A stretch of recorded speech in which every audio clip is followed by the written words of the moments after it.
kehidupan ini. Yeah. Sing with us. How good it is to dwell as one in you, Jesus. Our hearts are unified in the house of your mercy. 'Cause you're the reason we sing, the reason we live, the reason we bow in love and harmony. Now we lift our voices, bring you praises, oh God, our God. Come on, sing it out. Lord, we adore you. Lord, we adore you. Lord, we exalt your holy name.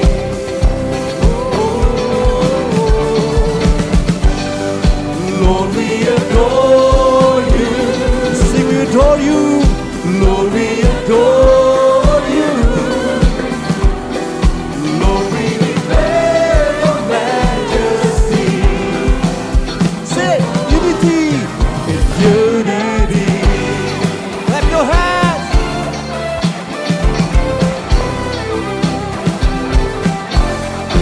How good it is to dwell as one in you, Jesus. Our hearts are unified in the house of your mercy. 'Cause you're the reason we sing, the reason we live, the reason we bow in love and harmony. Now we lift our voices and bring you praises, oh God, our God. Oh, Lord, we adore you. Lord, we adore you. Lord, we exalt your holy name.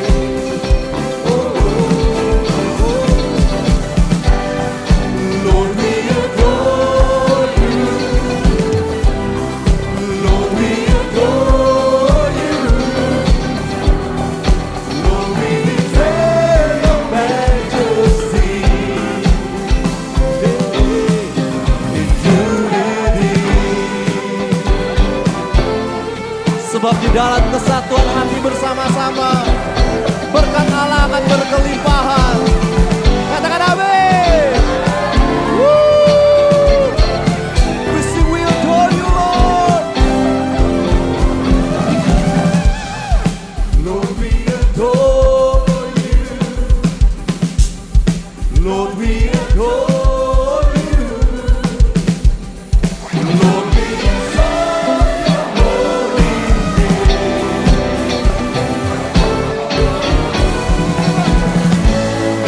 Lord, we adore you. Lord, we adore you. Lord, we exalt your majesty. Adore you.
namanya. Dia luar biasa. Amin. Perkasa mulia, Yesus nama di atas segala nama.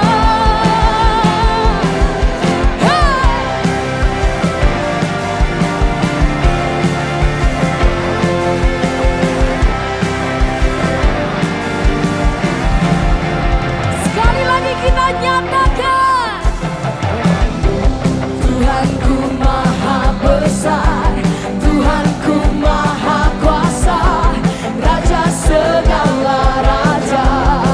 Kau tak tergoyahkan, Dia takkan tergoyahkan, Dia takkan terkalahkan. Dia hidup dan berkuasa. Serukan namanya, Yesus Tuhan Raja, segala kuasa tunduk dalam namanya. Dia luar biasa, perkasa mulia, Yesus nama di atas segala nama. Serukan namanya, Yesus Tuhan Raja, segala kuasa tunduk dalam namanya. Dia luar biasa, perkasa mulia, Yesus nama di atas segala nama.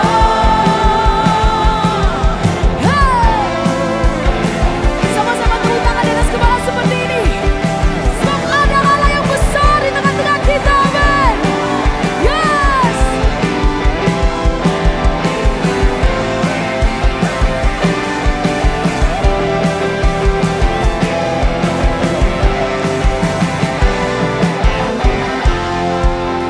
Mari sama-sama. Serukan namanya, Yesus Tuhan Raja, segala kuasa tunduk dalam namanya. Dia luar biasa, perkasa mulia, Yesus nama di atas segala nama. Serukan namanya, Yesus Tuhan Raja, segala kuasa tunduk dalam namanya. Dia luar biasa, yes, perkasa mulia, Yesus nama di atas segala nama. Serukan Yesus, Yesus nama di atas segala nama.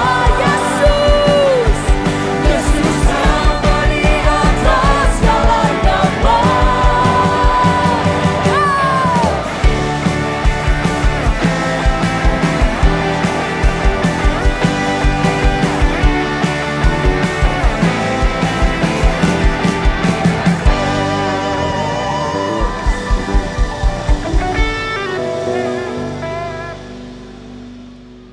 Kita berikan tepuk tangan sekali lagi bagi Tuhan kita. Mari kita satu dalam doa. Bapa di dalam sorga, nyatakan kebenaran-Mu, biar kebenaran firman Tuhan dinyatakan dengan otoritas, dengan urapan, dan kami memberikan hati yang terbaik, kami bisa menyimpan di tanah hati yang terbaik, supaya ini menjadi buah dalam kehidupan kami 30, 60, 100 kali ganda.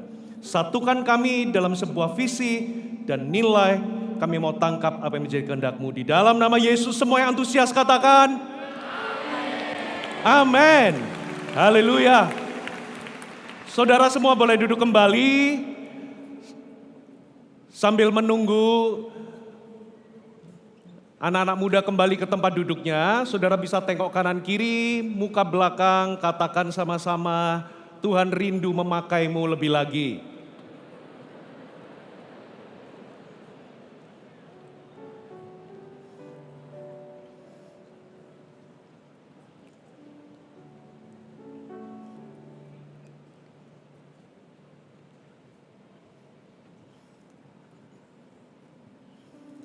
Oke, saya akan tunggu sampai semuanya duduk dengan tenang. Kunci. ku rasakan kemuliaan-Mu memenuhi tempat. Betapa mulia hadirat-Mu Tuhan, ku terkagum menyembah-Mu. Ku rasakan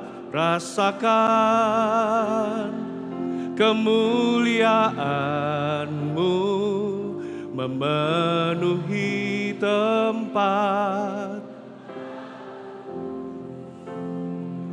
Betapa mulia hadirat-Mu Tuhan, ku terkagum menyembah. Kita berikan tepuk tangan sekali lagi bagi Tuhan kita. Saudara, di sesi 2 ini, saya nggak mudah mengkhotbahkan ini, apalagi setelah Pastor Philip khotbah. Nggak gampang, karena saya takutnya nanti khotbah pertama jadi memudar gara-gara saya khotbah. Just kidding. Shalom Bapak Ibu, saya punya tema From Revival to Legacy. Dari kebangunan rohani menjadi sebuah warisan bagi generasi selanjutnya.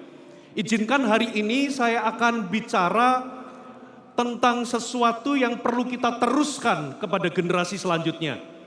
Apa yang membuat hari ini GMS adalah GMS? Katakan, apa yang membuat GMS adalah GMS? Kita harus pertahankan, bahkan kita harus wariskan ke generasi selanjutnya. Saudara, di akhir tahun lalu, saya waktu lihat sosial media, tiba-tiba ada sebuah klip video yang membuat saya merenung. Klip tersebut berbunyi demikian, kurang lebih berbunyi demikian. 100 tahun dari sekarang, yang mana waktu itu saya lihat, itu tahun 2025 akhir, berarti 100 tahun kemudian adalah 2000, berapa saudara? 125. Berarti kalau anggaplah hari ini 100 tahun dari sekarang berarti 2126. Kebanyakan kita di sini sudah tidak ada. Bahkan bayi yang baru lahir 2 jam yang lalu bisa jadi 100 tahun kemudian sudah tidak ada. Rumah yang kita tinggali mungkin ditempati orang lain atau mungkin jadi lahan kosong.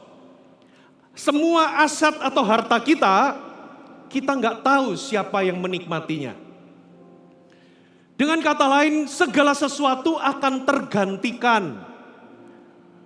Itulah sebabnya itu membuat saya merenung. Dunia akan terus berjalan, nama kita akan dilupakan. Sama seperti hari ini, berapa banyak di antaramu yang ingat kakek-kakek buyut saudara yang hidup 100 tahun yang lalu. Banyak di antara kita bahkan gak tahu namanya dan gak tahu kehidupannya. Dunia akan terus berjalan. Itu membuat saya merenung, kira-kira GMS 100 tahun mendatang itu seperti apa? Apakah GMS itu masih ada? Apakah GMS itu masih mengalami kebangunan rohani seperti yang kita lihat di zaman kita? Apakah GMS itu masih memberitakan Injil, memuridkan, menanam gereja, atau jangan-jangan GMS sudah memudar? Sebuah kegerakan, movement menjadi monumen. Itu yang saya pikirkan. Itulah sebabnya, saudara, hari ini saya mau bagikan ada 7 hal yang kita harus teruskan ke generasi selanjutnya. Bahkan itu akan dihidupi sampai kita semua sudah tidak ada di muka bumi ini. Kita akan langsung buka firman Tuhan. Kita buka sama-sama di Mazmur pasal yang ke-78. Ini adalah rekor pertama saya khotbah dengan ayat lebih sedikit daripada Pastor Philip. Mazmur 78, kita akan baca ayat per ayat. hanya 1-8 saja. Tema perikop dari ayat ini adalah pelajaran dari sejarah. Katakan pelajaran dari sejarah. Oke, saya minta Anda konsentrasi. Yang pertama, kita baca ayat pertama dulu. Nyanyian pengajaran Asaf, pasanglah telinga untuk pengajaranku, hai bangsaku, sendengkanlah telingamu kepada ucapan mulutku. Sampai di sini dulu. Saya akan jelaskan perikop ini ditulis oleh Asaf. Asaf itu ingin menceritakan sejarah Israel, khususnya ketika Israel itu keluar dari Mesir, perjalanan di padang gurun, pemberontakan bangsa Israel, dan kesetiaan Tuhan di dalamnya. Asaf itu ingin mengangkat siapa Tuhan itu dan bagaimana karya Tuhan atau karya Allah, perbuatan ajaib Tuhan di masa lalu pada zaman nenek moyang mereka. Dengan kata lain, sepanjang sejarah Israel ketika diceritakan itu bukan bicara tentang kebesaran Israel, tapi itu bicara tentang Tuhan sendiri dan perbuatan Tuhan sendiri. Katakan amin. Jadi hal yang pertama yang kita perlu wariskan ke generasi selanjutnya, munculkan poinnya, Yesus harus menjadi pusat dari semua kehidupan, pekerjaan dan pelayanan kita di gereja ini. Katakan amin. Katakan Yesus harus jadi center. Hal yang pertama yang harus diwariskan itu adalah Yesus harus menjadi pusat dari segalanya. Bahkan kitab Kolose sendiri berkata, dia itu lebih utama, dia menjadi yang sulung dari semua ciptaan. Bukan berarti dia diciptakan, tapi dialah yang harus menjadi paling utama. Dialah yang harus terdepan. Dan Rasul Paulus tahu tentang hal ini. Satu kali Paulus itu menegur, saudara, jemaat Korintus di 1 Korintus pasal 1 dan 1 Korintus pasal 3. Karena banyak dari mereka berkata, aku dari golongan Paulus, aku dari golongan Apolos, aku dari golongan Kefas, aku dari golongan Kristus. Ditegurlah sama Paulus, adakah kamu disalibkan, adakah Kristus itu terbagi-bagi? Kita semua ini, semuanya kita menerima keselamatan karena satu nama, yaitu Yesus. Lalu di 1 Korintus 3, kalau Anda baca, saudara, Rasul Paulus ngomong begini, aku sebagai ahli bangunan yang cakap, aku meletakkan dasar dan tidak ada dasar yang lain yang aku letakkan. Dasar dari gereja itu adalah Yesus itu sendiri. Katakan amin. Nah, kenapa kok Rasul Paulus ngomong seperti ini? Ternyata ada backgroundnya. Kalau saudara baca di ayat-ayat sebelumnya, saya bacakan ya, 1 Korintus 3, ayat-ayat sebelumnya berkata begini, ayat yang keempat, 1 Korintus 3. Karena jika yang seorang berkata, aku dari golongan golongan Paulus, yang lain berkata, aku dari golongan Apolos, bukankah hal ini menunjukkan bahwa kamu manusia duniawi dan bukan rohani? Jadi, apakah Paulus, apakah Apolos? Katakan sama-sama, pelayan-pelayan Tuhan yang olehnya kamu menjadi percaya, masing-masing menurut jalan yang diberikan Tuhan kepadanya. Nah, perhatikan ayat berikutnya, this is the point. Aku menanam, Apolos menyiram, tetapi Allah yang memberi pertumbuhan. Aku itu alat, menanam, menyiram.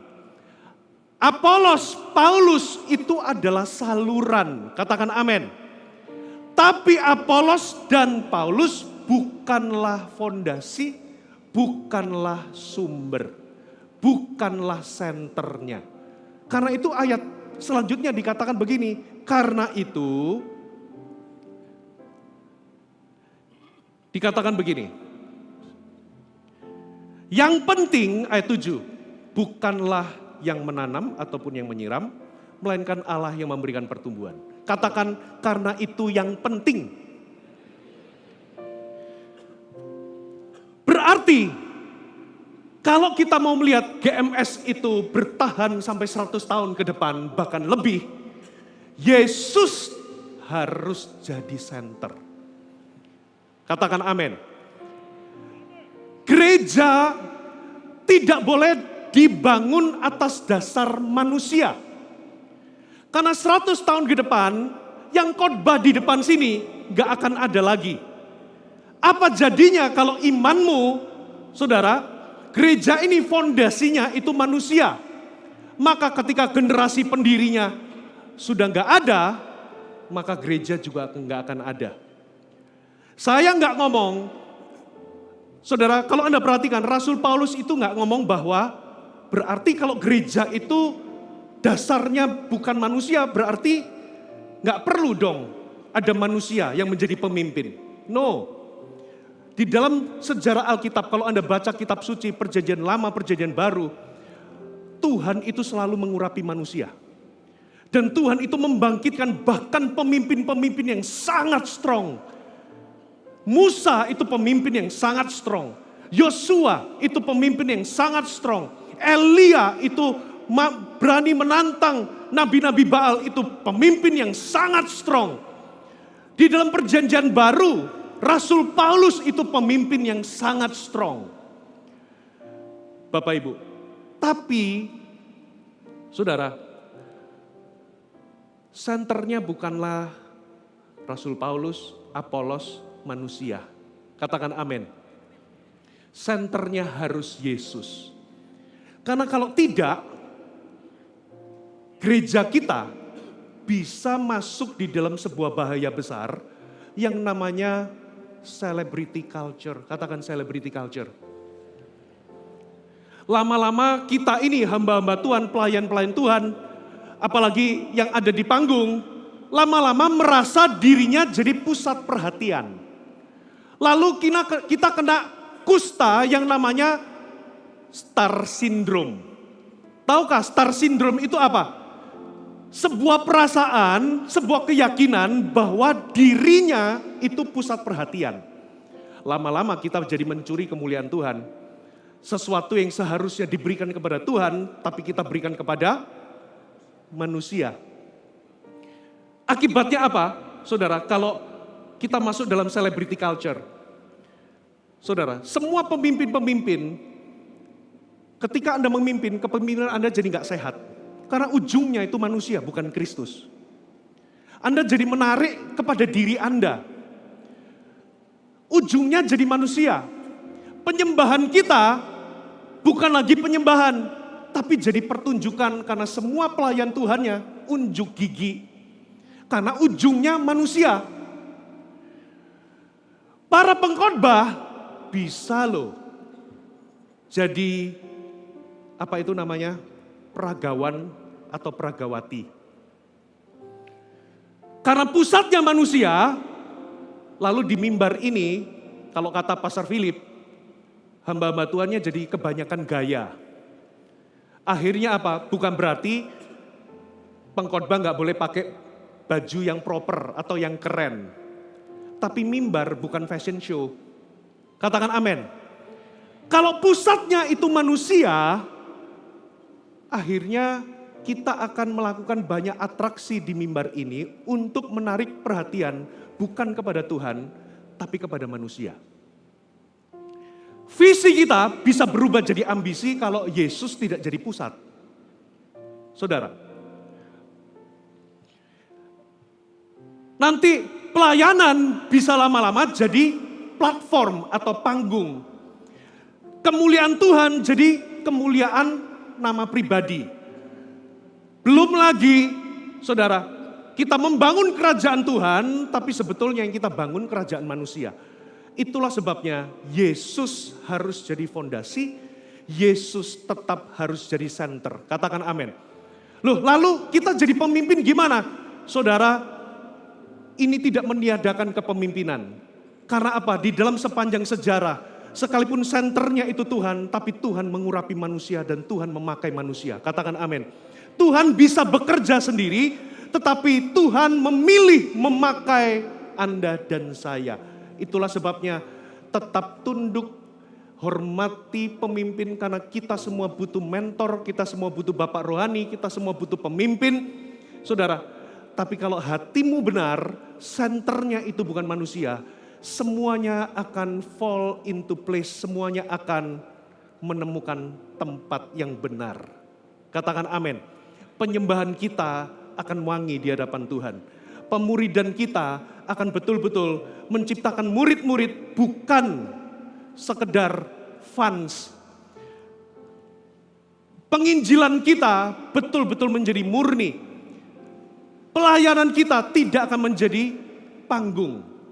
Ketika Yesus jadi pusat, semuanya jatuh di tempat yang benar. Amin, saudara.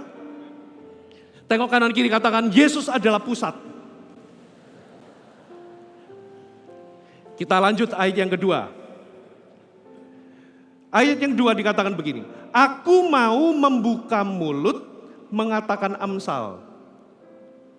Aku mau mengucapkan teka-teki dari zaman purbakala. Katakan amsal, teka-teki. Apa maksudnya ayat 2? Saudara, Asaf itu mencoba untuk menceritakan sejarah Israel, perjalanan Israel ke padang gurun, keluar dari Mesir ke padang gurun, pemberontakan mereka, saudara, termasuk di dalamnya kesetiaan Allah. Nanti kalau Anda baca Mazmur 78 ini sampai terakhir, ayat terakhir, saudara akan melihat Asaf itu menceritakan ulang kejadian-kejadian bangsa Israel keluar dari Mesir di padang gurun, apa yang terjadi waktu mereka memberontak, mereka lihat mujizat tapi kok hati mereka masih memberontak, saudara, lalu mereka juga melihat kesetiaan Tuhan.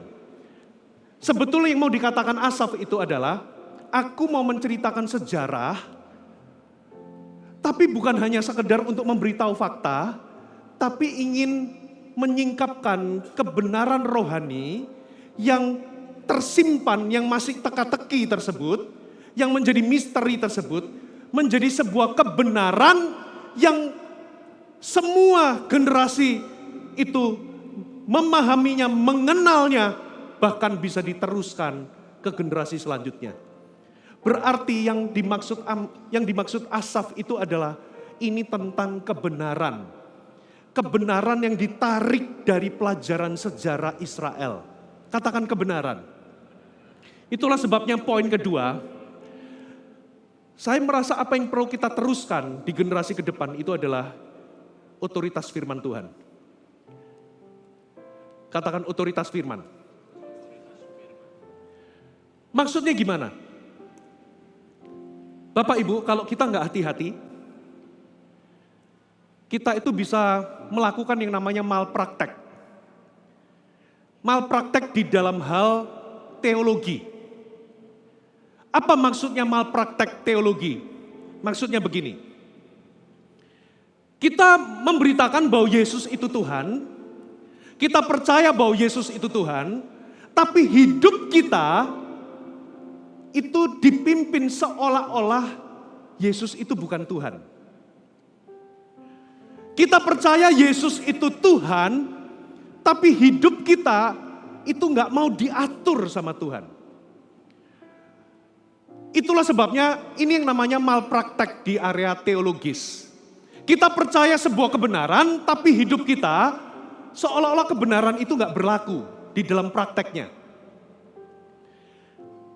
Malpraktek teologis itu kita memberitakan kebenaran tertentu tapi mengabaikan kebenaran yang lain. Ingatlah bahwa Yesus itu Tuhan. Katakan amin. Kalau kita itu cuma memberitakan Yesus hanyalah juru selamat, yes memang dia juru selamat. Tapi nggak memberitakan Yesus itu Tuhan, di dalamnya kita perlu tunduk, dipimpin oleh Tuhan, saudara, itu yang saya namakan terjadi malpraktek di dalam kehidupan Kristen kita. Siapa yang percaya Yesus penyembuh? Yes, saya percaya, saya mengkhotbahkannya, saya doakan orang sakit, saya melihat mujizat. Tapi Yesus bukan hanya penyembuh saja. Katakan amin. Yesus itu juga Tuhan kita, Tuhan kita, penguasa kita. Nah, masalahnya banyak orang Kristen itu kepengen Yesus menghibur kita, Yesus menolong kita, Yesus menyembuhkan kita, tapi di dalam kehidupan sehari-hari kita tidak pernah tunduk kepada Yesus. Dan ini yang terjadi ketika Yesus tidak menjadi Tuhan atas hidup kita, disitulah firman tidak lagi punya otoritas. Saya ulangi, waktu Yesus tidak menjadi Tuhan atas hidup kita secara pribadi, kita tunduk dan taat kepadanya, saudara, disitulah firman tidak lagi menjadi otoritas. Dan waktu firman gak jadi otoritas, biasanya akan ada otoritas pengganti. Katakan otoritas pengganti. Yang saya temukan, paling tidak ada 4 otoritas pengganti. Yang pertama, perasaan kita. Saudara, firman gak jadi otoritas, tapi feeling kita yang jadi otoritas. Aku kok merasa, ingat, dunia selalu mengajarkan follow your heart. Padahal hati kita itu bisa menipu kita. Sangat licik, bahkan kita sendiri kata Yeremia, gak sadar kapan hati kita itu bisa membatu atau mengeras. Kita gak sadar kapan hati kita salah. Kita berpikir kita benar, padahal hati kita bisa salah. Kalau kita ngikutin feeling, saudara, bahaya. Makanya salah satu ujian apakah firman itu jadi otoritas atau Tuhan itu jadi Tuhan atas hidup kita adalah ketika Anda disuruh mengampuni orang yang menyakiti. Kalau perasaan itu yang memimpinmu, saudara nggak akan pernah bisa mengampuni. Kenapa? Karena waktu Anda terluka, perasaan kita itu nggak mau mengampuni. Kenapa? Masih marah, masih jengkel. Tapi Tuhan berkata, ampuni. Kalau Anda berkata, nggak bisa, berarti perasaan itu jadi Tuhan. Bukan Yesus. Otoritas pengganti kedua itu budaya. Katakan budaya.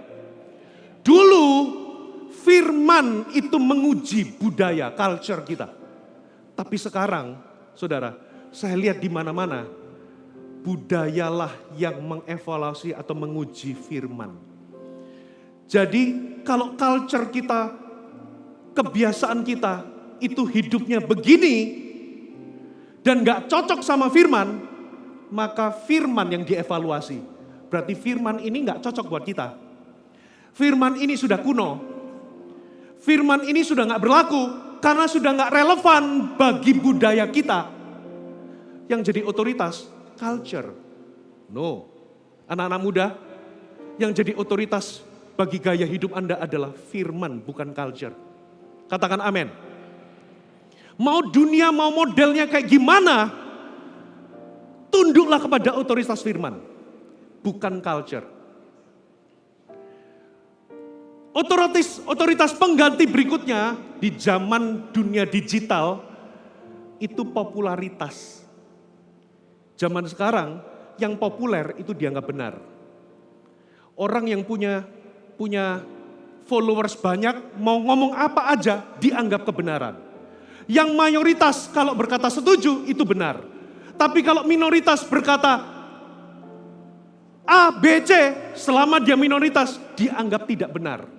Orang hari ini melihat bukan apa yang firman katakan, tapi siapa yang ngomong. Oh itu influencer terkenal yang ngomong, berarti yang dia ngomong pasti benar. Saudara, salah satu contohnya ya, saya pernah melihat ada influencer berkata begini. Saudara, saya nggak setuju uang itu, bukan begitu, gimana ya ngomongnya. Oh ya, saya itu nggak setuju uang bukan segalanya. Saudara, gara-gara dia punya rating tinggi, ditelan mentah-mentah dianggap kebenaran. Kebenarannya adalah uang memang bukan segalanya, Bapak Ibu.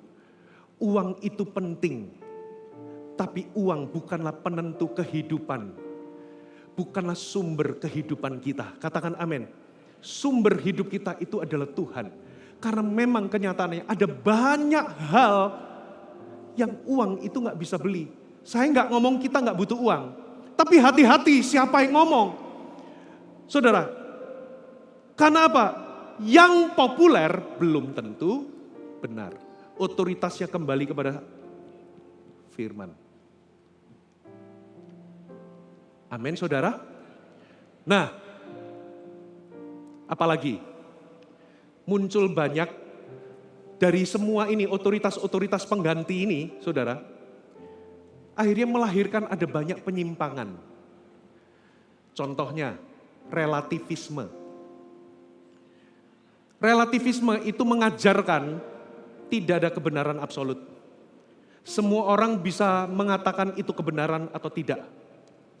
Kalau menurutmu itu benar, itu benar. Menurutku benar, itu benar. Bahaya kalau kebenaran itu ukurannya menurut opini kita. Bahaya, saudara. Apalagi humanisme. Kelihatannya bijak, tapi sebetulnya manusia jadi center. Sehingga fokusnya bukan apa yang menjadi kehendak Tuhan, tapi fokusnya adalah kebahagiaan kita, kesenangan kita, apa yang membuat kita nyaman. Sehingga itu jadi penyimpangan. Apalagi saudara, budaya tadi, budaya selebriti atau digital, menganggap bahwa suara yang mayoritas atau kalau dia itu terkenal, maka pasti benar. Sehingga banyak saudara kita ini dibombardir dengan sosial media. Ada merek ini, ada merek itu, dan ada banyak klip-klip. Orang bisa ngomong apa saja di sosial media.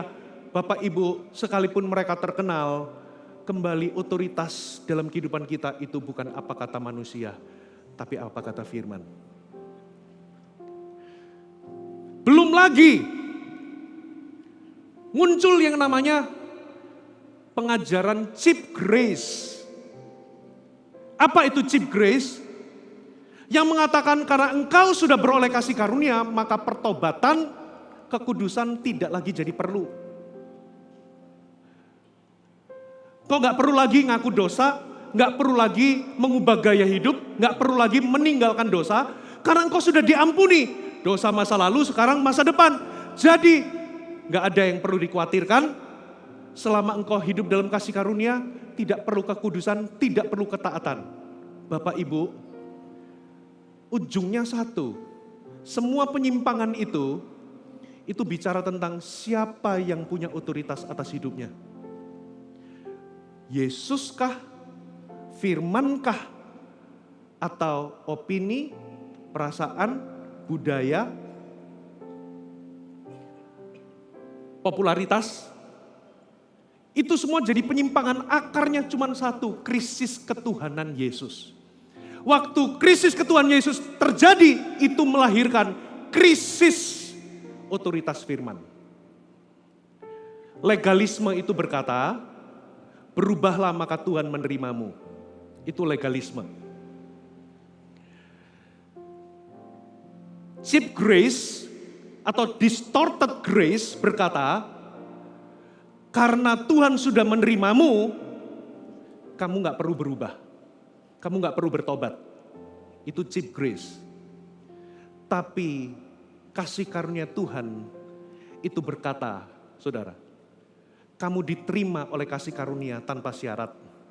Tapi kasih karunia yang sama mengajarkanmu untuk takut akan Tuhan. Kasih karunia yang sama mendidikmu untuk meninggalkan kefasikan. Kasih karunia yang sama membawa kita untuk hidup di dalam ketundukan dan taat kepada ketuhanan Yesus. Katakan amin. Nah, kalau otoritas firman itu hilang dari gereja kita, bahaya. Makanya banyak orang bingung, aku ini laki atau perempuan. Kebingungan gender itu akarnya cuma satu. Siapa yang punya otoritas menentukan identitas kita? Perasaan kita? Budaya? Opini kita? No. Seharusnya nggak perlu kalau kita menempatkan firman sebagai otoritas. Anda nggak akan bingung gender. Katakan amin. Tidak akan ada kebingungan. Dan pengajaran kita yang kita teruskan ke generasi selanjutnya tidak akan distorted, tidak akan menyimpang. Kenapa saudara? Karena otoritas firman ditegakkan.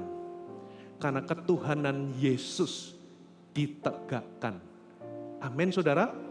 Makanya Yesus pernah berkata, mengapa engkau berseru kepadaku Tuhan, Tuhan, tapi engkau tidak melakukan apa yang aku katakan. Saudara, percaya kepada Yesus itu satu hal. Tapi mengikut Yesus itu berarti Anda tunduk kepada ketuhanan Yesus dalam hidup kita.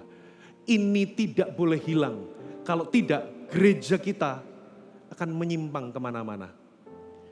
Belum lagi muncul liberalisme, sekularisme, progressive Christianity. Semua akarnya cuma satu, yaitu ketuhanan Yesus sudah hilang. Otoritas firman sudah hilang. Sehingga segala sesuatu ditentukan dari budaya, dari perasaan kita, apa yang kita anggap benar, itulah yang jadi otoritas. No. Saudara, sampai 100 tahun ke depan, saudara, otoritas firman Tuhan tetap harus jadi otoritas. Nah, apa yang perlu kita tularkan? Begini, saya masuk ke satu poin. Yang anak muda, before 30 bisa angkat tangan? Before 30? Oke. Kalian semua banyak melihat renungan, reels, atau bahkan orang bisa memberikan kalimat-kalimat bijak di sosial media. Saudara, tapi ingatlah, kalau Anda hanya berpangku tangan kepada tulisan-tulisan di sosial media, Anda berpatokan itu untuk rohanimu, maka Anda akan lahir dari generasi yang gak pernah berpikir panjang, gampang respon, gampang bereaksi, saudara, gampang berpikir pendek, tapi tidak pernah dalam merenungkan atau menggali firman. Yang kita mau adalah, yang kita mau teruskan, ketika firman ini jadi otoritas, saudara harus jadi anak-anak muda atau seluruh jemaat tua dan muda. Bukan hanya berpangku kepada kalimat-kalimat bijak di sosial media. Tapi Anda gali Alkitab. Anda selidiki Alkitab. Renungkan dengan dalam. Katakan amin. Sebagus apapun, sememberkati apapun tulisan-tulisan di sosial media, itu bukanlah makanan rohani sesungguhnya. Anda harus gali firman. Apalagi di zaman sekarang. Pendeta A bisa ngomong A, pendeta B bisa ngomong B. Kalau Anda nggak punya fondasi yang kuat gali firman sendiri, Anda akan bingung. Amin saudara. Ayat yang ketiga. Haleluya. Ayat yang ketiga. Yang masih bersama dengan saya, katakan yes. Sorry, ayat yang ketiga tadi harusnya poin kedua.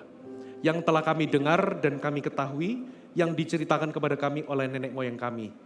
Jadi Amsal, teka-teki tadi itu adalah cerita tentang apa yang diceritakan oleh generasi sebelumnya tentang sejarah Israel.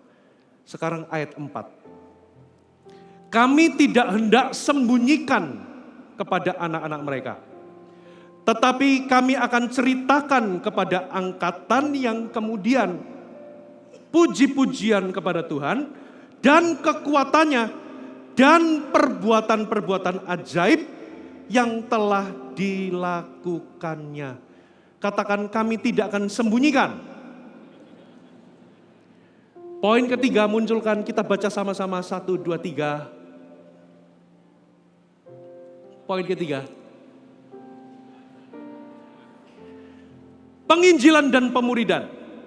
Tidak disembunyikan, berarti kebenaran itu harus diceritakan. Kebenaran itu harus dilanjutkan. Itu yang namanya penginjilan dan pemuridan. Saudara, saya mau menjelaskan ini dari sudut pandang apa yang saya pelajari di dalam pertumbuhan gereja.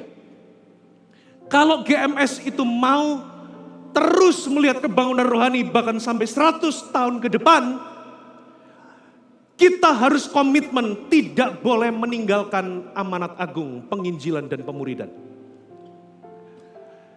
Coba munculkan diagram ini, saudara. Oke, yang sudah bisa melihat. Saudara, ini adalah church life cycle. Fase launch, perintisan, fokus pertama itu adalah mission. Katakan misi. Tidak lain tidak bukan, ini adalah menjangkau jiwa, memenangkan jiwa, dan memuridkan. Jangkau, muridkan. Jangkau, muridkan. Amin. Tapi kalau gereja mau terus bertumbuh, harus ditambah, jangkau dan muridkan itu harus ditambah dengan kapasitas. Melibatkan banyak orang untuk melayani. Libatkan banyak orang untuk jadi pemimpin. Libatkan banyak orang untuk melayani di gereja. Memberikan ruang, itu namanya kapasitas. Kalau mau terus bertumbuh, maka gereja itu akan membangun sistem yang terus-menerus diperbaharui. GMS terus memperbaharui sistem kita. Semakin rapi, nanti kalau gereja ini makin berkembang, bisa jadi kita akan evolving. Supaya apa? Supaya apa yang kita kerjakan semakin efektif dan menghasilkan buah. Amin. Kalau mau mengalami titik puncak pertumbuhan yang terus berkelanjutan, kuncinya reproduksi. Reproduksi itu di semua lini. Reproduksi pemimpin, reproduksi pelayan Tuhan, reproduksi gereja lokal, reproduksi pengkhotbah-pengkhotbah, itu semua direproduksi. Bahkan kalau ada sebuah tim yang berhasil, katakanlah tim praise and worship, ada satu tim yang berhasil, tim ini harus reproduksi tim yang lain. Tidak boleh berhenti. Maka gereja akan terus mengalami pertumbuhan. Selama misi dilakukan, kapasitas terus diperlebar, sistem diperbaiki, dan reproduksi lipat gandakan orang. Saudara, semuanya direproduksi termasuk gereja. Gereja kita akan terus bertumbuh. Nah, kapan gereja itu mengalami declining? Yaitu ketika masuk ke fase 3 berikutnya.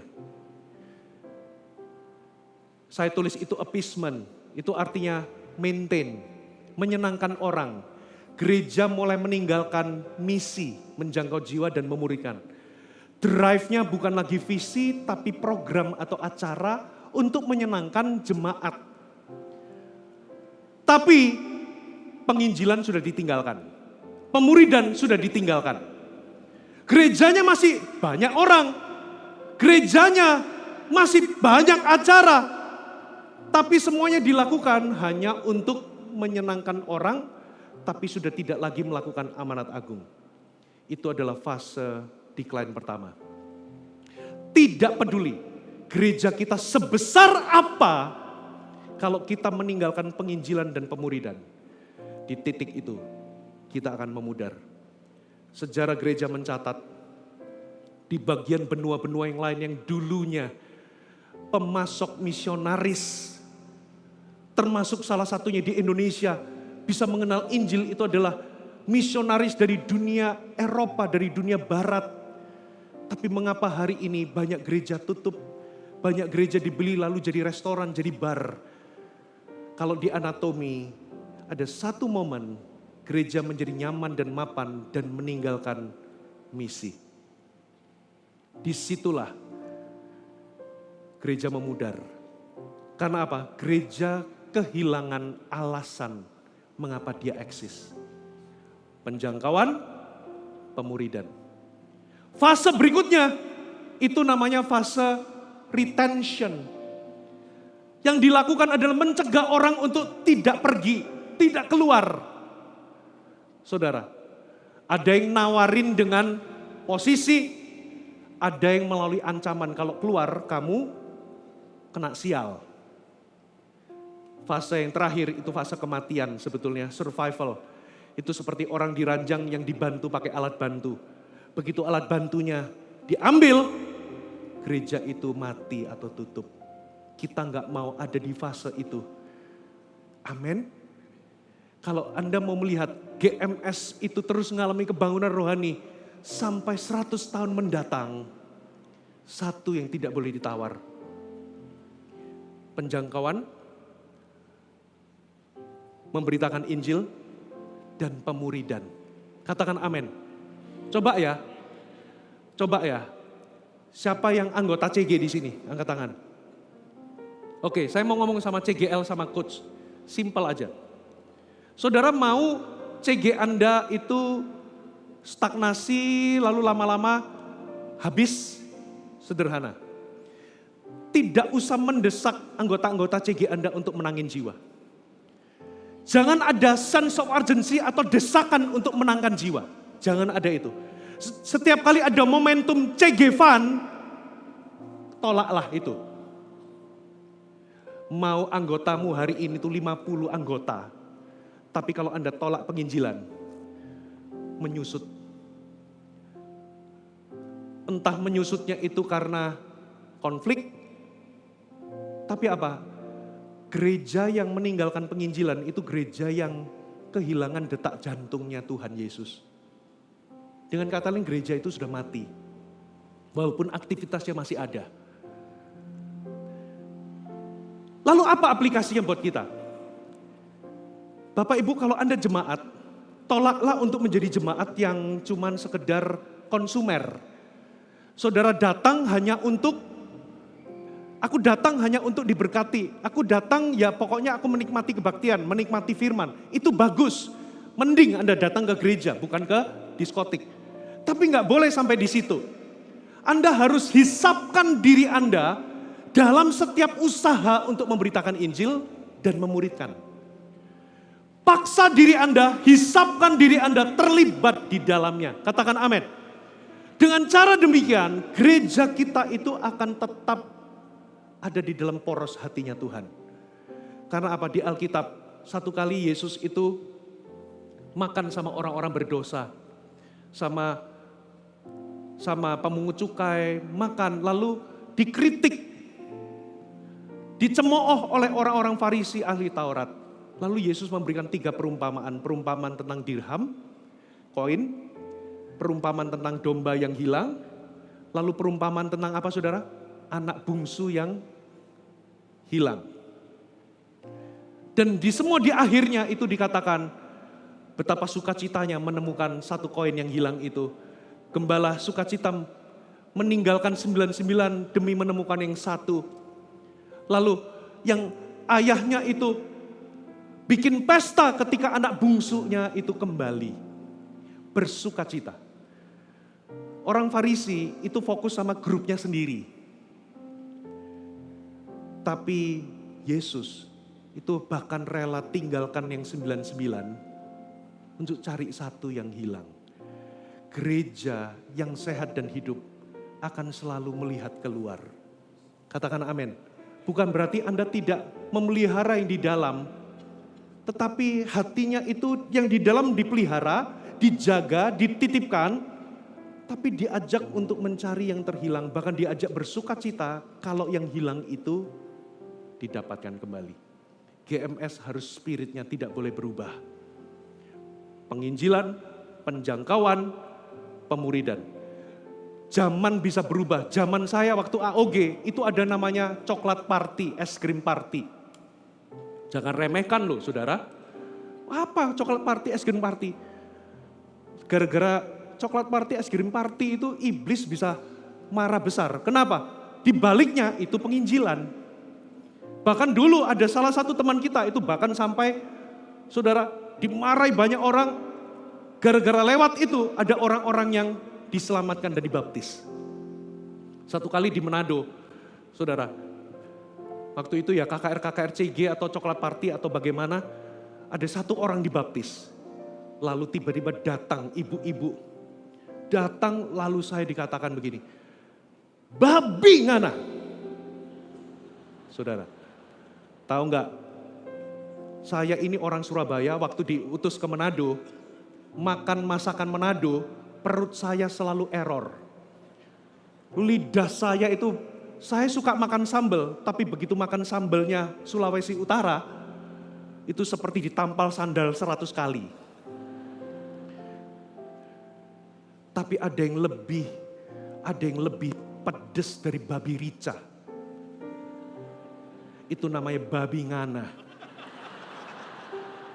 Itu pedesnya sampai ke hati. Zaman boleh berubah, metodenya boleh berubah, tapi spirit tidak boleh berubah. Katakan amin.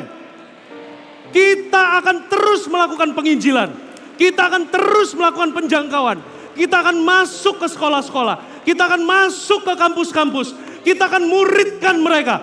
Dan jangan pernah berani tinggalkan penginjilan pemuridan. Kalau GMS mau tetap berlangsung 100 tahun ke depan. Amin saudara. Tengokkan dengan kiri, katakan, hisapkan dirimu dalam pergerakan penginjilan.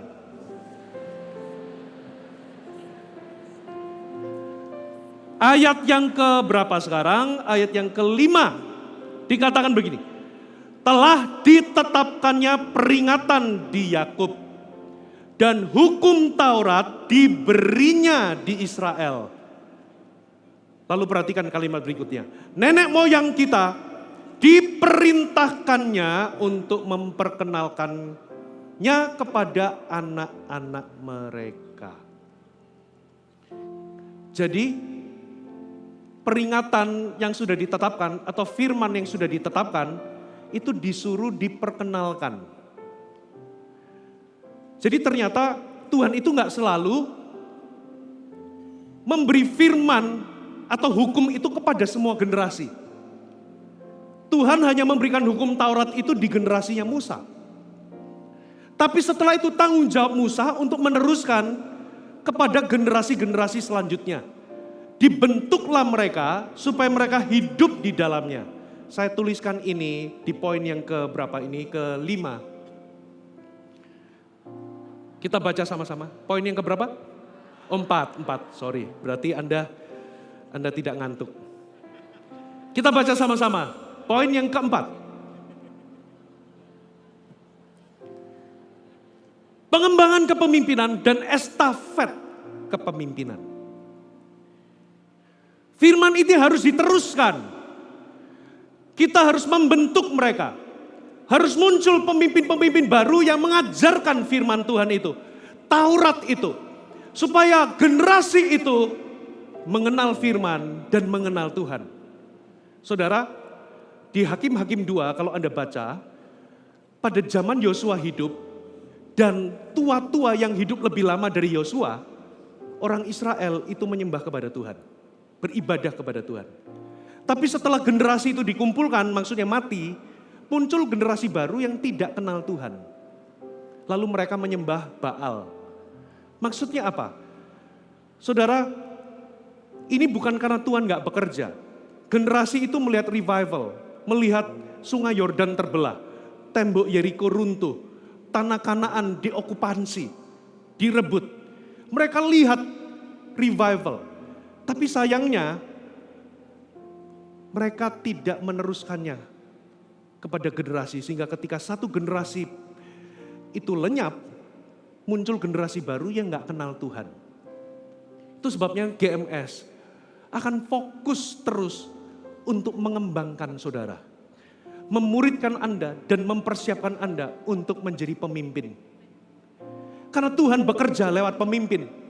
Jadi saya bisa melihat kenapa kok generasi baru muncul gak kenal Tuhan. Berarti generasi yang awal bisa jadi gagal mempersiapkan generasi selanjutnya. Makanya di CG kita belajar. Jangan mempersiapkan pemimpin itu kalau pas butuh. Baru Anda mempersiapkan. Jangan. Walaupun Anda belum butuh dan belum waktunya multiplikasi, persiapkan pemimpin pengganti diri Anda itu dari sejak awal. Katakan amin. Makanya GMS hari ini, Bapak Ibu, Pastor Philip masih muda. Saya juga masih muda. Saya ini masih 25. Kita ini masih muda, tapi kita itu sudah mikir tongkat estafet. Karena gini loh, dalam pertandingan estafet, kecepatan itu penting. Bener. Tapi percuma Anda cepat, tapi lupa bawa tongkatnya. Nggak bakal menang. Atau Anda cepat, tapi tongkatnya jatuh, jadi nggak bisa diteruskan. Bahkan kita memikirkan untuk para pengganti kita di masa depan. Kita loh masih hidup. Kita bukan di ujung ajal. Tapi kita sudah, gereja ini sudah memikirkan tongkat estafet di masa depan. Amin saudara. Jadi dengan kata lain, kenapa kita percaya kepemimpinan? Ini berlaku di semua penggembalaan GMS. Karena kita percaya semua orang itu pemimpin. Yang setuju katakan amin. Kita percaya semua itu pemimpin. Beberapa di antara Anda mungkin belum jadi pemimpin di dalam gereja. Tapi Anda jadi orang tua. Anda jadi ketua OSIS mungkin yang remaja. Anda jadi kakak dari adik-adik di rumah. Saudara jadi papa, jadi mama. Mungkin Anda juga belum jadi pemimpin di CG. Tapi Anda memimpin perusahaan. Anda punya toko dan Anda memimpin karyawan. Jadi dengan kata lain, kita semua ini sebetulnya adalah pemimpin di dalam kehidupan. Jadi itulah sebabnya kita percaya semua orang bisa jadi pemimpin. Karena itu kita fokus untuk memperlengkapi Anda. Semua lihat saya, yang kecuali di belakang. Semua lihat saya. Di dalam konteks penggembalaan GMS, semua lihat saya. Saudara, kami berharap, kami punya ekspektasi yang jelas. Kalau Anda berjemaat di GMS, kami punya ekspektasi Anda bertumbuh sedemikian rupa sampai Anda cukup bisa untuk kami percaya jadi pemimpin CG. Gak ada yang amin. Jadi dengan kata lain, cepat atau lambat semua akan jadi CGL pada waktunya.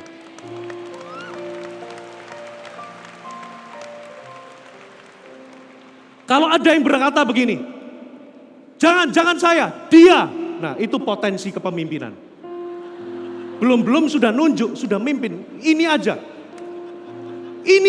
Loh itu kepemimpinan saudara. Berarti Anda potensi, pemimpin potensial yang akan kami persiapkan. Semakin Anda nolak, semakin kelihatan potensimu. Amin. There is no escape. Gak akan escape. Cepat atau lambat. Bertumbuhlah demikian rupa sampai kami bisa mempercayai Anda menjadi gembala atas domba-dombanya Allah. Dalam lingkup yang kecil CGL, bahkan nanti ada coach dan sebagainya. Kita percaya semua bisa jadi pemimpin sebab pada dasarnya Anda diberi potensi untuk memimpin. Anda semua adalah pemimpin. Amin. Kita juga percaya bahwa pemimpin itu dimulai dari karakter. Kepemimpinan itu gaya hidup. Bagaimana Anda bersikap, bagaimana Anda berkata-kata, bagaimana Anda berespon, itu semua, saudara, dinilai. Itulah sebabnya kepemimpinan itu bicara soal gaya hidup dan karakter. Saudara, dan saya percaya juga, pada ujungnya juga, kepemimpinan pada ujungnya itu bukan lagi posisi, bukan lagi jabatan. Apapun posisi dan jabatan, kepemimpinan itu bicara soal sebuah posisi kehambaan. Kalau Anda mau jadi pemimpin, Anda harus punya pola pikir seorang pelayan. Makanya di sini, saudara, nggak ada yang namanya star syndrome, nggak ada. Katakan amin. Anda mau berhasil multiplikasi, berkali-kali, banyak jiwa-jiwa dipercayakan. Anda bukan bintang. Yesuslah bintang. Kita semua hanyalah pelayan. Katakan amin. Sehingga power, otoritas, posisi atau dalam tanda kutip Tuhan memberikan Anda sebuah kepercayaan berupa otoritas. Itu bukan dipakai untuk diri sendiri, untuk memanfaatkan orang, tapi dipakai untuk memimpin orang kepada Yesus. Memimpin orang semakin dewasa kepada Kristus. Pada ujungnya, saudara, kita semua ini hanyalah pelayan-pelayan yang membawa orang bertumbuh kepada Yesus. Makanya Paulus itu berani banget ngomong gini, follow me. Tapi dia nggak titik. Kenapa dia berani? Karena dia nggak titik di situ. Ikuti aku, karena aku pun ikut Yesus. Jadi secara nggak langsung Paulus ngomong begini, ikuti aku akan tuntun kamu untuk ikut Yesus. Sama seperti aku ikut Yesus. Amin. Oke, sekali lagi tengok kanan kiri. Katakan begini, tidak ada jalan keluar. Kamu akan dipersiapkan jadi pemimpin. There is no escape. Yang percaya katakan amin. Lebih keras lagi katakan amin. Oke, waktu saya tinggal 13 menit. Tapi saya merasa sedikit terhibur karena yang tadi bicara awal juga sedikit molor. Ayat yang keberapa? Ke-6. Supaya dikenal oleh angkatan yang kemudian. Supaya anak-anak yang akan lahir kelak bangun menceritakan kepada anak-anak mereka. Perhatikan kata-kata angkatan yang kemudian, anak-anak yang lahir kelak. Berarti selalu ada jiwa yang masih perlu dijangkau. Selalu ada kota yang perlu kita tembus. Selalu ada bangsa-bangsa yang perlu kita jelajahi. Dengan kata lain, selalu akan ada gereja lokal yang harus kita tanam. Karena Injil harus diberitakan. Karena banyak orang harus dengar Injil. Banyak orang harus ada kampus-kampus yang direbut. Harus ada kota-kota yang direbut. Makanya poin yang kelima, saya tulis ini. Ini tidak boleh hilang dari GMS. Misi dan penanaman gereja. Penanaman gereja dan misi.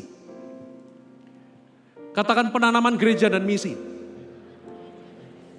Bapak Ibu, saya percaya bahwa Yesus adalah kepala gereja. Tapi kepala itu ada di sorga. Sedangkan yang ada di bumi itu adalah tubuhnya. Jadi kalau Yesus itu adalah harapan bagi dunia, maka secara tidak langsung gereja itu harapan bagi dunia. Katakan amin. Jadi dengan kata lain, gereja itu adalah harapan bagi dunia. Tapi Pastor Fuji, gereja hari-hari ini banyak orang memunafik. Gereja gak bisa dipercaya. Gereja gak sempurna. Saudara, benar. Anda benar. Di dalam gereja ada orang munafik. Jangankan gereja modern, gereja mula-mula yang penuh dengan kemuliaan pun, di dalam kebangunan rohani, roh Allah dicurahkan, orang-orang bertumbuh dengan luar biasa di sel grup mereka, bahkan mereka yang dulunya itu pelit, tiba-tiba mereka bisa jadi berbagi, lalu mujizat-mujizat terjadi dengan teratur, itu gereja mula-mula, penuh dengan kemuliaan. Tetap masih ada yang namanya Ananias dan Safira di dalam gereja. Berarti dengan kata lain, di dalam gereja itu benar ada orang munafik.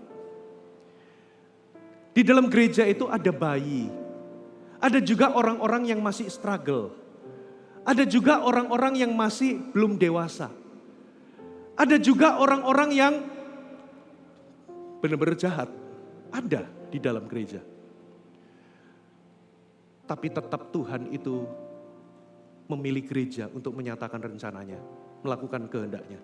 Yes, gereja nggak sempurna, tapi gereja tetaplah pilihan Tuhan untuk melakukan kehendaknya di muka bumi.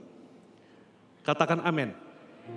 Makanya Paulus pernah ngomong begini, seharusnya engkau tahu bagaimana engkau hidup sebagai keluarga Allah, yaitu jemaat Allah yang hidup, tiang penopang dan dasar kebenaran. Apa maksudnya gereja itu tiang penopang dan dasar kebenaran?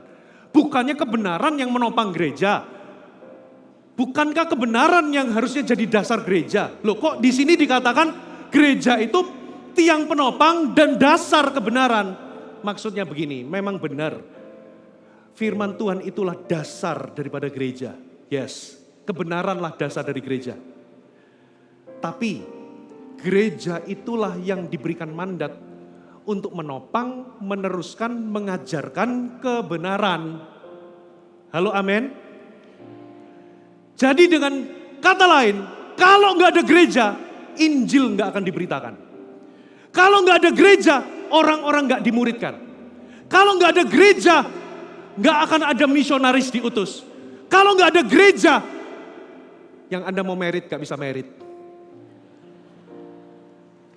Jadi keberadaan gereja itu penting karena disitulah Tuhan bergerak dan menyatakan rencananya melalui satu institusi yang namanya gereja. Apakah gereja sempurna? Tidak. Lalu apa yang harus Anda lakukan? Kalau Anda itu berkata, kalau gitu aku nggak perlu ke gereja karena di gereja ada orang munafik. Itu sama seperti saudara ke rumah sakit, nggak kepingin ada orang sakit. Aku mau ke rumah sakit berobat, ada orang sakit, nggak mau ah. Itu sama seperti Anda pergi ke gym, begitu masuk di gym, loh kok ada orang perutnya masih belum berotot. Ada orang kok masih kelebihan beban. Kok ada orang-orang nggak sempurna di sini. Aku nggak mau ke gym lagi. Loh di dalam gym itu ya ada orang-orang yang masih berusaha untuk jadi six pack.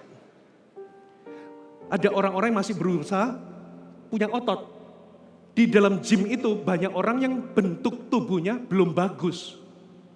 Tapi hanya gara-gara mereka ada di dalam gym, bukan berarti Anda menolak pergi ke gym. Itu berarti Anda punya harapan gak realistis. Berharap di gym semuanya kayak Arnold Schwarzenegger segar. Begitu masuk gym semua harus bagus. Lihat tubuhmu sendiri dulu. Apakah Anda juga sudah bagus? Jangan-jangan ada satu gereja sempurna. GMS itu misalnya katakanlah GMS itu sempurna. Gara-gara Anda join di CG. Gereja ini jadi gak sempurna. Terus gimana kalau saya melihat ada orang munafik. Jadi batu sandungan di gereja. Jangan menghakimi. Lebih baik jadikan itu awasan dan berjaga-jaga. Kalau orang itu bisa munafik, berarti aku bisa. Kalau ada pemimpin jatuh, berarti aku juga bisa. Daripada kita menjadi hakim, lebih baik kita koreksi diri. Jadikan itu waspada. Katakan amin. Dan jangan pernah tinggalkan gereja. Gara-gara ada pemimpin jatuh, ada orang yang masih munafik. Karena apa? Di dalam gereja penuh dengan orang-orang yang masih dalam proses dibentuk Tuhan. Amin. Jangan tinggalkan gereja.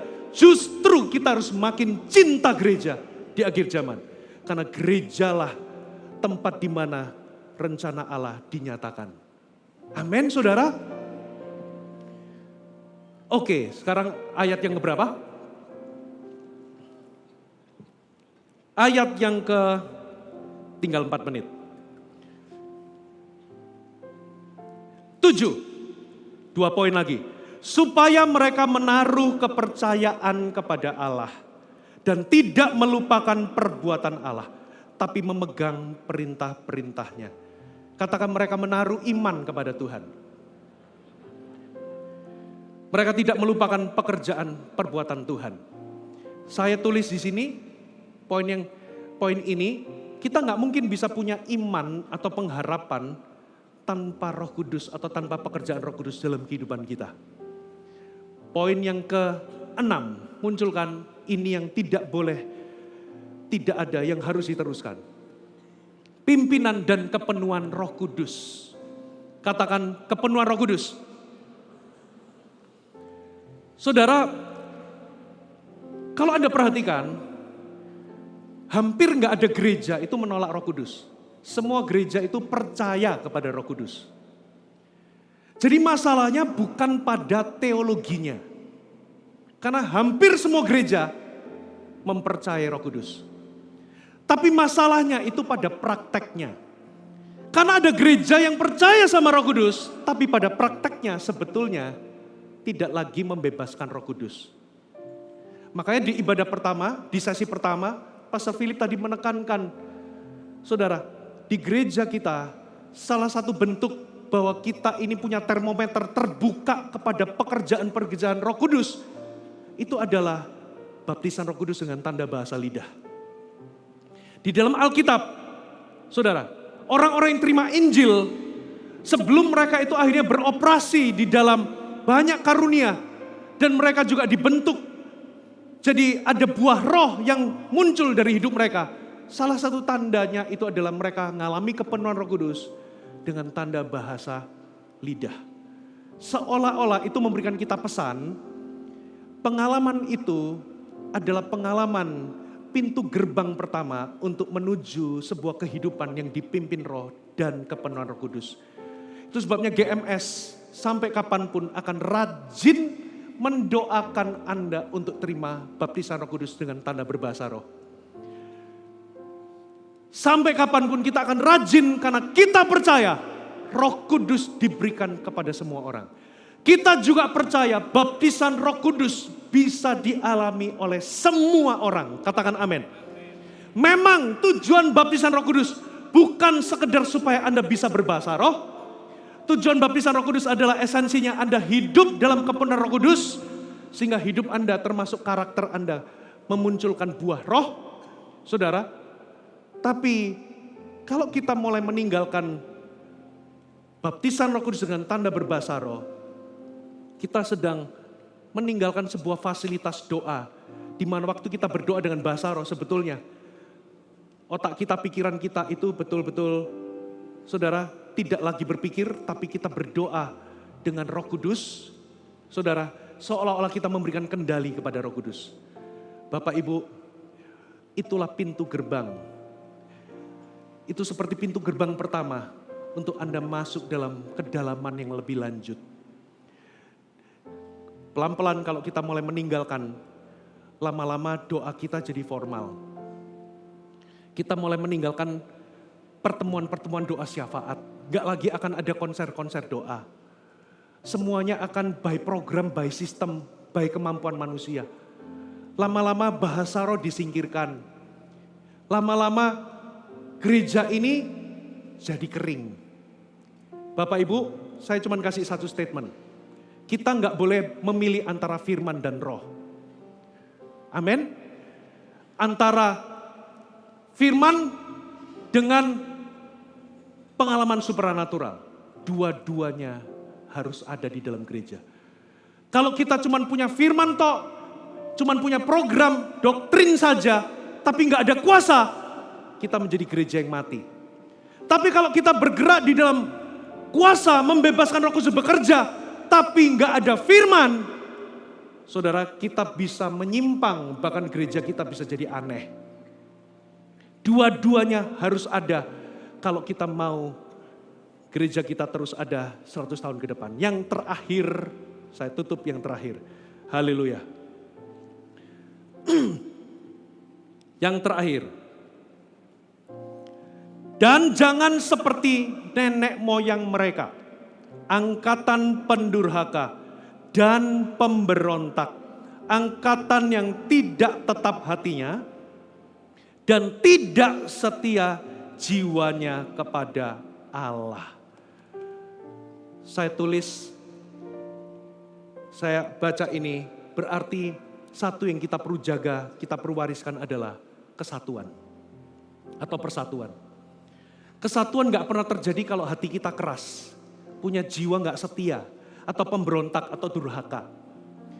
Salah satu nilai di gereja kita itu adalah kita ini punya budaya menghormati, budaya tunduk. Katakan amin. Kepada pemimpin. Kita harus jaga persatuan. Kapan persatuan itu jadi challenge? Bisa jadi Anda terluka, tapi karena Anda tidak bisa mengelola kekecewaan dengan benar, hati Anda jadi keras. Lalu Anda bergosip. Lalu Anda menghasut orang. Muncul kubu A, kubu B. Terjadi perselisihan yang gak kunjung padam. Kenapa saudara? Hatimu keras. Gak bisa dikoreksi, gak bisa ditegur. Muncul pertikaian, terjadilah division.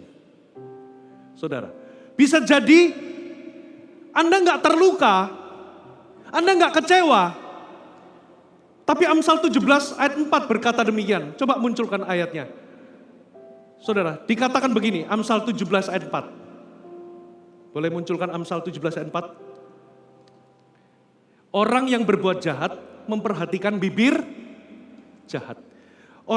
Seorang pendusta memberi telinga kepada lidah yang mencelakakan.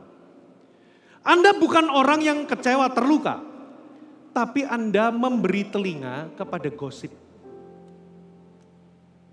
Anda memberi telinga kepada fitnah. Saudara, orang yang memfitnah itu belum tentu mengatakan 100% kebohongan. Fitnah itu bisa jadi fakta, tapi dibumbui kesimpulan. Itu bisa jadi fitnah. Contoh ya, saya kasih contoh. Pendeta A makan sama pengusaha. Itu fakta. Ada orang lihat, oh pendeta A makan sama pengusaha. Itu fakta. Tapi dibumbui apa saudara? Dia orientasinya sekarang uang. Dia cuma mau makan sama orang kaya. Kalau orang miskin dia nggak mau. Hatinya sudah berubah. Dia beberkan fakta nggak? Yes. Bahwa pendeta A makan sama, tapi dia kasih apa? Kesimpulan. Jadinya apa? Fitnah. Nah, ada orang dia itu nggak kecewa, nggak terluka, tapi dia membuka telinga kepada gosip dan fitnah. Jadinya ketularan pahitnya orang. Lalu apa yang terjadi? Terjadi perselisihan. Hatinya jadi keras. Nggak bisa ditegur, nggak bisa dikoreksi. Terjadilah perpecahan. Nggak ada kesatuan di dalam tim. Bapak Ibu, saya kasih satu ayat, saya tutup dengan satu ayat ini, saudara. Saya tutup dengan satu ayat ini. Coba munculkan, saya lupa ayatnya di mana. Bunyinya begini. Barang siapa tidak mengumpulkan bersama dengan aku, ia mencerai-beraikan. Kepentingan Yesus itu persatuan. Siapapun di tempat ini, kesetiaan kita itu kepada Kristus. Kalau Anda setia kepada Kristus, maka Anda punya tanggung jawab pelihara kesatuan. Sebab kepentingan Yesus itu kesatuan. Katakan amin. Jadi kalau ada orang bergosip, lalu Anda membela orang yang bergosip itu karena teman, kesetiaanmu berarti sama manusia bukan pada kebenaran. Kristuslah yang kepadanya kita setia. Dan kepentingan Kristus itu adalah persatuan. Ada amin? Jadi kita semua punya tanggung jawab mewariskan generasi selanjutnya kesatuan. Amin. Mari kita bangkit berdiri sama-sama. Ku rasakan kemuliaan-Mu memenuhi tempat kudus-Mu. tempat kudus-Mu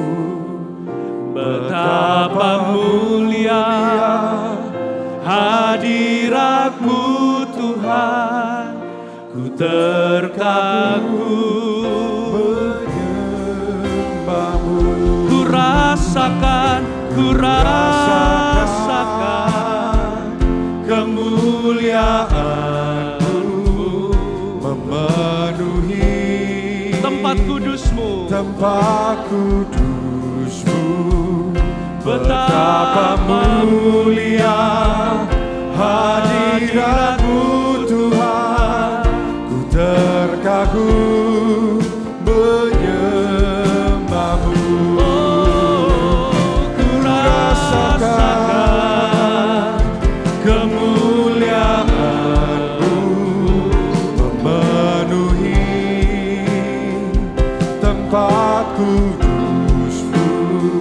Betapa mulia hadirat-Mu Tuhan, Ku terkagum menyembah-Mu. Ku rasakan Yes, Lord. Kemuliaan-Mu memenuhi tempat kudus-Mu. Betapa mulia hadirat-Mu Tuhan, ku terkagum menyembah-Mu. Mari angkat tangan sekali lagi. Ku Rasakan kemuliaan-Mu memenuhi tempat kudus-Mu. betapa mulia hadirat-Mu Tuhan, ku terkagum menyembah-Mu. Semua buka mata sejenak. Saya tiba-tiba digerakkan Roh Kudus berdoa bagi beberapa di antara saudara yang mungkin di dalam interaksi saudara, di dalam pengembalaan, di dalam gereja, mungkin ada satu dan dua hal itu melukai Anda.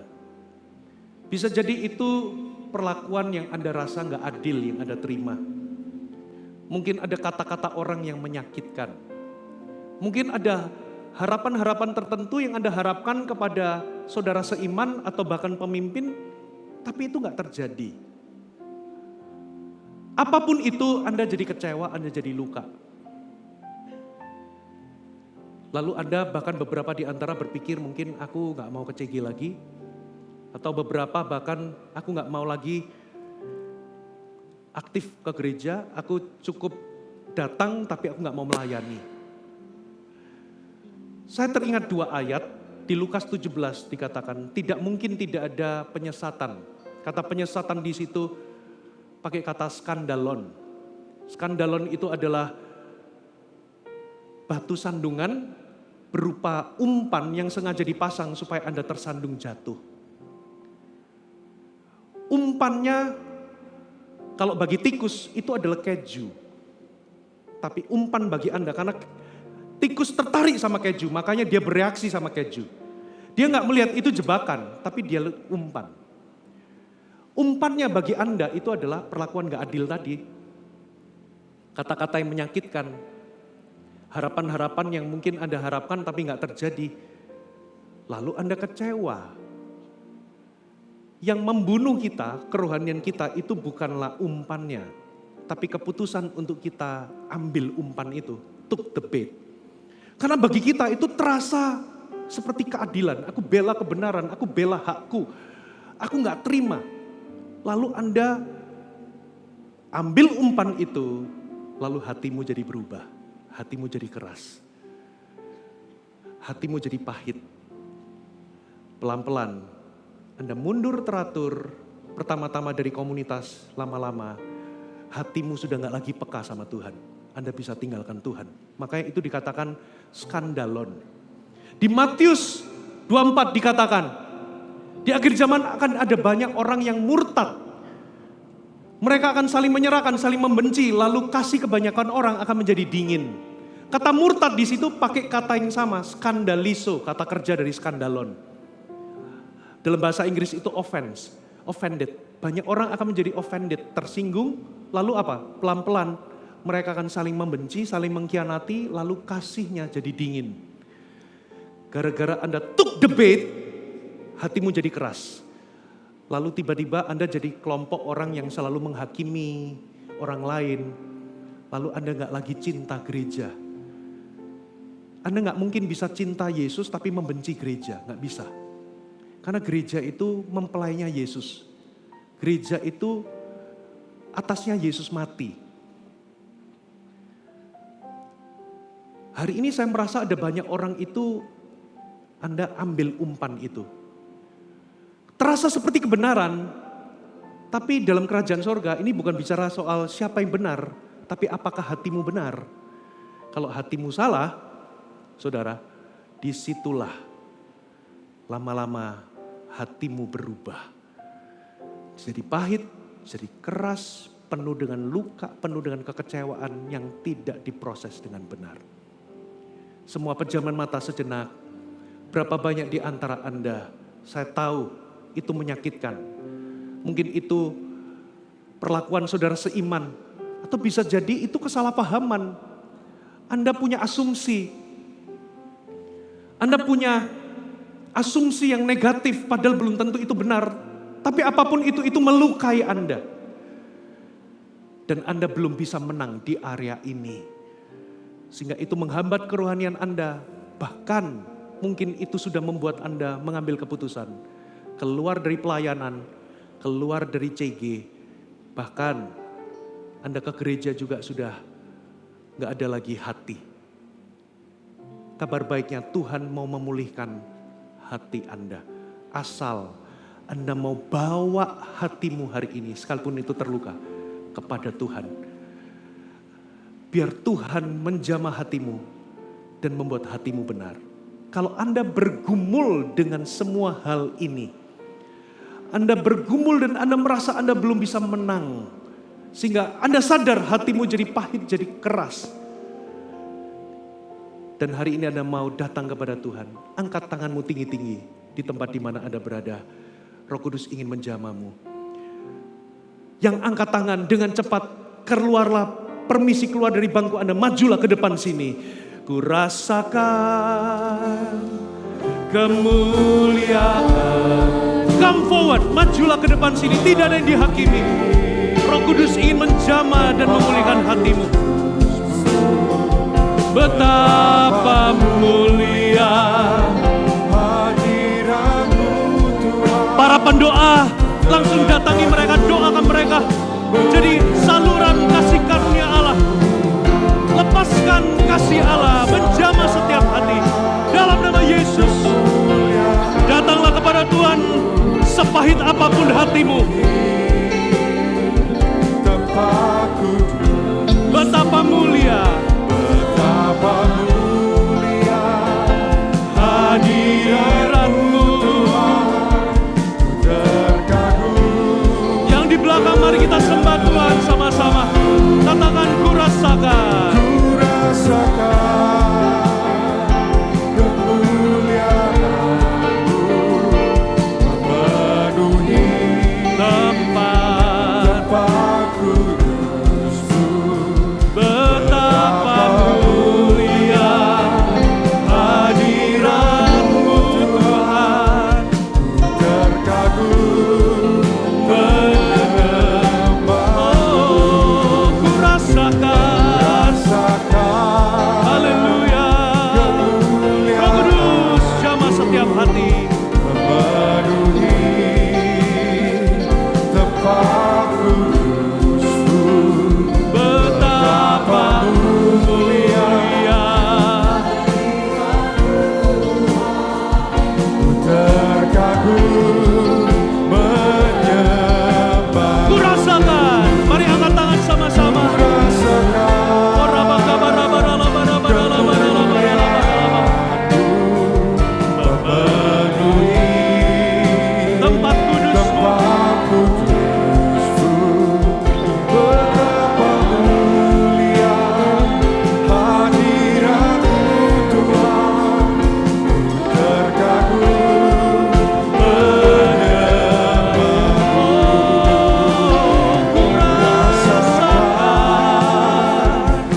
mereka yang ada di depan. Kami berdoa, kami rebut mereka dari tangan si jahat. Dan kami nyatakan rencana si jahat atas hidup mereka dihancurkan, digagalkan. Biar melalui ini justru Tuhan mendewasakan mereka, menempa mereka, membentuk mereka menjadi pribadi-pribadi yang semakin serupa dengan Yesus. Menjadi lebih sabar, menjadi lebih bijaksana, menjadi lebih, ya Tuhan, bisa mengasihi, jauh lebih pengertian sama orang. Dan Kau membentuk sebuah kapasitas, bahkan ya Tuhan melalui pengalaman-pengalaman ini, Kau persiapan mereka untuk dipakai di dalam pengurapan yang lebih besar. Di dalam nama Yesus, hari ini aku cabut setiap panah-panah si jahat. Minta Roh Kudus hari ini mereka mampu ya Tuhan melepaskan pengampunan dan let go hal-hal di masa lalu. Mereka berdamai dan lebih lagi ya Tuhan, mereka menang terhadap hati mereka. Di dalam nama Yesus, semua yang diberkati katakan sama-sama. Amin. Tepuk tangan bagi Tuhan kita. Haleluya.